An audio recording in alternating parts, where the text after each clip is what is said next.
Во Гостивар вчера видовме слика што ќе остане запаметена. Политичари и функционери држат здравица, пијат вода пред камери, велат на здравје и дека е многу вкусна. А цел месец граѓаните пија вода загадена со фекалии. Цел град беше отруен, 5000 луѓе беа заболени. Прво најавуваа дека резултатите ќе бидат готови дури на 20 август. Сега, под притисок на јавноста, наеднаш велат дека водата е чиста 6 дена порано. Како до вчера, 20 август, а денес нагло се е во ред. И се уште нема официјален објавен документ со кој се потврдува дека водата е чиста и здрава за пиење. Оваа ситуација бара одговорност, а не циркус. Во прашање се здравието и животите на граѓаните на Македонија.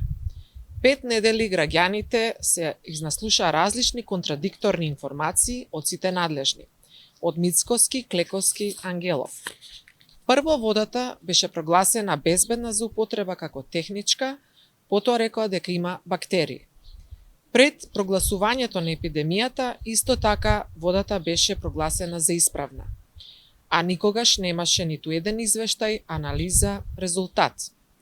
Граѓаните на Гостивар имаат право да знаат која институција направила анализа на водата и кои се резултатите.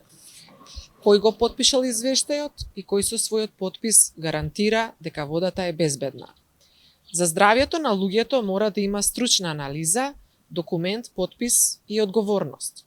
Граѓаните не бараат здравица. Бараат чиста вода и гаранција дека е безбедна.